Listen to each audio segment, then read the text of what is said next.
Phùng Thiệu Phong nói Triệu Lệ Dĩnh sau khi ly hôn, cô ấy chưa bao giờ yêu tôi. Hãy chú ý đến phản ứng của Triệu Lệ Dĩnh, nó quá thật. Phùng Thiệu Phong, một người đàn ông quyền lực trong lĩnh vực tình cảm, cuối cùng sẽ thua Triệu Lệ Dĩnh, một cô gái nhỏ nhắn. Phùng Thiệu Phong đã có linh cảm về điều này. Trong mùa thứ 2 của Cuộc Sống Kỳ Diệu, Phùng Thiệu Phong đã thể hiện sự bất an về hôn nhân của mình, thậm chí ngay cả khuôn mặt cũng lộ rõ vẻ già nua.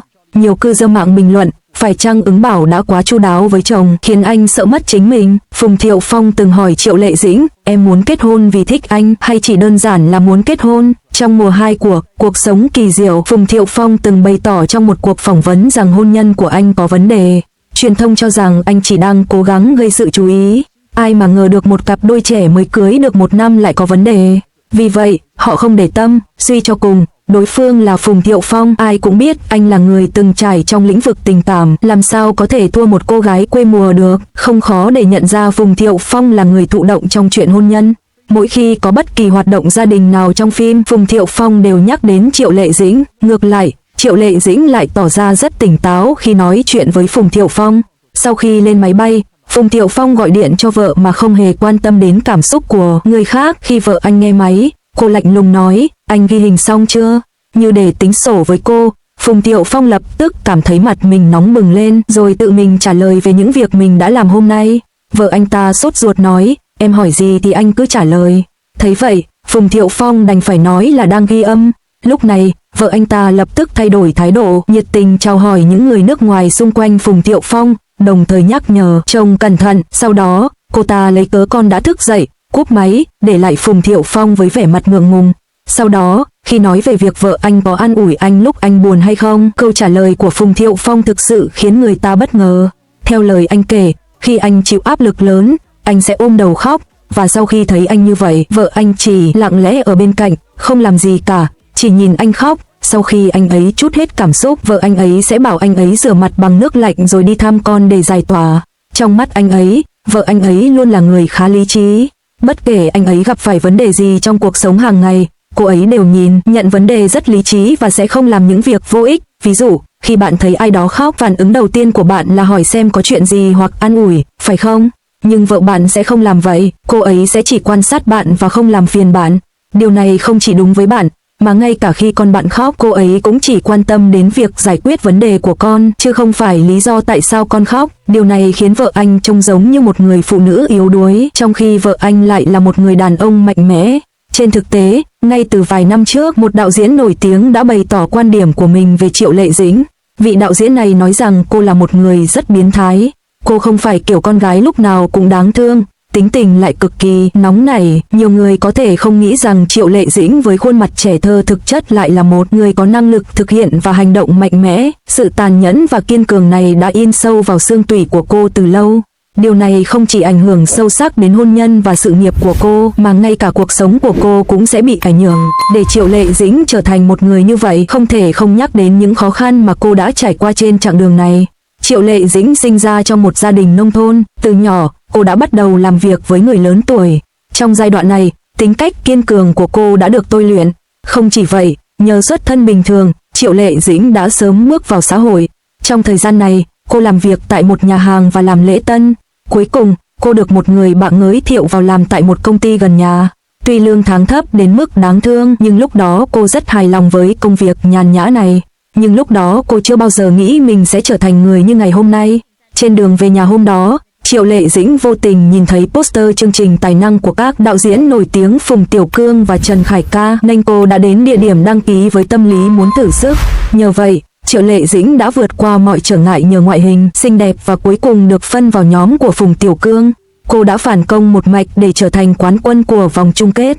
Điều này không chỉ giúp cô giành được tấm vé vào ngành giải trí mà còn mang lại cho cô rất nhiều nguồn lực. Nhưng bây giờ không phải là lúc Triệu Lệ Dĩnh bắt đầu sự nghiệp nữ chính bá đạo.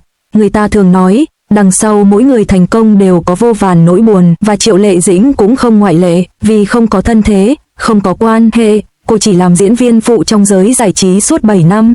Trong suốt quãng thời gian dài này, Triệu Lệ Dĩnh đã nếm trải sự lạnh nhạt của những người trong giới giải trí, bởi vì thời đại đó, nhan sắc mặt chữ V nhỏ đang thịnh hành. Trong thời gian này, Triệu Lệ Dĩnh đã phải chịu rất nhiều đau khổ vì ngoại hình của mình. Cô không chỉ bị các đạo diễn từ chối nhiều lần mà ngay cả vai diễn mà cô đã nỗ lực chết mình để có được cũng bị đạo diễn giao cho diễn viên mới sau khi thấy đối phương là một diễn viên mặt chữ V nhỏ. Đáp lại, Triệu Lệ Dĩnh không chỉ phải mỉm cười từ bỏ vai diễn mà cô đã nỗ lực hết mình để có được, mà còn phải hy vọng đối phương sẽ chăm sóc cô tốt hơn trong tương lai. Ngược lại, Phùng Thiệu Phong từ nhỏ đã ngậm thìa vàng. Cha anh là một lãnh đạo trong ngành dệt may. Theo thời gian, công việc kinh doanh của ông ngày càng phát triển và anh đã trở thành người đứng đầu ngành. Mẹ anh ở nhà chăm sóc chồng con, đồng thời chăm sóc Phùng Thiệu Phong, đứa con duy nhất trong gia đình. Sống trong một gia đình như vậy, Phùng Thiệu Phong vẫn chưa thỏa mãn và luôn muốn thoát khỏi sự kiểm soát của cha mẹ. Sau khi trưởng thành, cuối cùng anh cũng thực hiện được ước mơ của mình. Năm 19 tuổi, anh đỗ vào Học viện Hí kịch Thượng Hải với thành tích xuất sắc. Nhờ cha, khi mới là sinh viên năm nhất, anh đã được tham gia vở kịch đầu tiên trong đời Star String do Từ Duy Kiệt đạo diễn, chính thức bước chân vào giới giải trí. Phùng Thiệu Phong, người bước chân vào giới giải trí bằng khối tài sản kếch xù, tất nhiên cũng có không ít xì căng đan. Năm 2007, khi Phùng Thiệu Phong đang quay bộ phim Hồng Kông, Những năm tháng phong vân, anh đã phải lòng nữ diễn viên mà anh hợp tác. Lúc đó, bạn trai thực sự của nữ diễn viên là anh chàng đẹp trai, phong độ Hoàng Tông Trạch. Khi nữ diễn viên Hồ Hạnh Nhi đang đau đầu lựa chọn giữa một anh chàng giàu có hay một anh chàng đẹp trai, Phùng Thiệu Phong dường như hiểu rõ cô đang nghĩ gì, không chỉ luôn sẵn sàng hỗ trợ khi cần, anh còn rất quan tâm đến Hồ Hạnh Nhi. Theo thời gian, giới truyền thông bắt đầu cảm thấy có điều gì đó mờ ám giữa hai người. Tuy nhiên, khi đối mặt với những câu hỏi của phóng viên, Phùng Thiệu Phong không hề che giấu sự ngưỡng mộ dành cho Hồ Hạnh Nhi, thậm chí còn nhắc đến bạn trai thực sự của cô, Huỳnh Tông Trạch. Nhưng lúc này, Phùng Thiệu Phong hoàn toàn không phải là đối thủ của Huỳnh Tông Trạch giàu kinh nghiệm. Chẳng bao lâu sau, dưới sự nịnh nọt của Huỳnh Tông Trạch, Hồ Hạnh Nhi đã quay về bên bạn trai, bỏ lại Phùng Thiệu Phong một mình giữa gió lạnh. Tuy nhiên, Phùng Thiệu Phong nhanh chóng chuyển tình cảm sang nữ chính của bộ phim, Vân Nương, Adian. Hai người thường xuyên tương tác trên phim trường, không chỉ tình tứ trước mặt mọi người, họ còn thường xuyên tương tác trên mạng xã hội. Đáng tiếc, người kia đã có người khác trong lòng và Phùng Thiệu Phong bị đuổi ra ngoài mà không có ngoại lệ. Phải đến năm 2012, Phùng Thiệu Phong mới thực sự lấy lại được danh hiệu Aquaman của mình. Anh gặp gỡ cô nàng Mưu Nghê Ni tại một buổi trình diễn thời trang. Họ nhanh chóng trở nên thân thiết và công khai mối quan hệ. Giống như bao cặp đôi khác, họ không chỉ thường xuyên thể hiện tình cảm trên mạng xã hội mà Phùng Thiệu Phong có tuyên bố trước truyền thông rằng nếu sau này rời sang Nghê Ni, anh sẽ đọc ngược tên cô ấy. Không chỉ mạnh dạn trong tình yêu, Phùng Thiệu Phong còn chia sẻ tài sản với Nghê Ni, không chỉ giúp cô vượt qua những trở ngại trên con đường phát triển sự nghiệp mà còn thể hiện năng lực siêu phàm khi cô yêu Diệp Hòa, tặng cô một căn biệt thự xa hoa trị giá hàng trăm triệu. Nhưng đúng lúc truyền thông tưởng chừng hai người sắp kết hôn, họ bất ngờ tuyên bố chia tay trong hòa bình, và cuối cùng đã gặp được bến đỗ của riêng mình. Triệu Lệ Dĩnh. Năm 2016, Phùng Thiệu Phong bất ngờ gặp Triệu Lệ Dĩnh trong quá trình quay phim Tây Du Ký, Nữ Vương Điện Ảnh. Hai người nảy sinh tình cảm nhờ bộ phim. Cuối cùng, dưới sự tấn công dữ dội của Phùng Thiệu Phong, Triệu Lệ Dĩnh đã nhanh chóng nảy sinh tình cảm. Trong khoảng thời gian này, Phùng Thiệu Phong không chỉ mừng sinh nhật Triệu Lệ Dĩnh đúng ngày sinh nhật của cô mà còn cùng nhau du lịch nhiều lần sau đó. Nhưng vào thời điểm đó, cả hai đều không thừa nhận mối quan hệ. Mặc dù bị truyền thông và phóng viên chụp ảnh nhiều lần, họ vẫn không thừa nhận. Tuy nhiên, truyền thông vẫn không bỏ cuộc, và vào tháng 8 năm 2018, họ đã lan truyền tin đồn Triệu Lệ Dĩnh đang mang thai và đã nghỉ làm 3 tháng.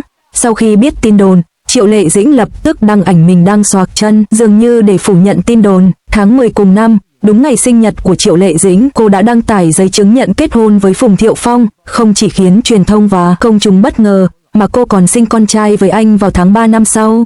Nhưng đúng lúc mọi người đều nghĩ rằng người phụ nữ độc lập này đã tìm được người xứng đáng để trao gửi cả cuộc đời, cô lại bất ngờ khiến truyền thông hoang mang. Chưa đầy 2 năm sau, hai người đột ngột kết thúc cuộc hôn nhân. Triệu Lệ Dĩnh thậm chí còn không đòi quyền nuôi con. Mặc dù được mệnh danh là cặp đôi ly hôn tử tế nhất làng giải trí, nhưng sự nghiệp của họ, một người đang thăng hoa, còn người kia lại đang sa sút. Sau khi ly hôn, Triệu Lệ Dĩnh không những không dùng trí tuệ cảm xúc để nổi tiếng mà còn tự mình bứt phá. Trước đây, người ta thường chê cô quê mùa, nhưng Triệu Lệ Dĩnh vẫn không phản bác. Cô đã hành động và tham gia một bộ 10 giờ 49 25 tháng 9 năm 15. Phùng Thiệu Phong tố cáo Triệu Lệ Dĩnh sau khi ly hôn: cô ấy chưa bao giờ yêu tôi. Hãy chú ý đến phản ứng của Triệu Lệ Dĩnh. Phim truyền hình thực tế về đề tài nông thôn. Nhờ vào khả năng diễn xuất tuyệt vời, cô đã tạo nên bước đột phá sau khi tái hôn. Ngược lại, Phùng Thiệu Phong dần biến mất khỏi tầm mắt công chúng sau khi ly hôn, và trong khoảng thời gian đó, anh cũng hiếm khi tham gia các hoạt động liên quan.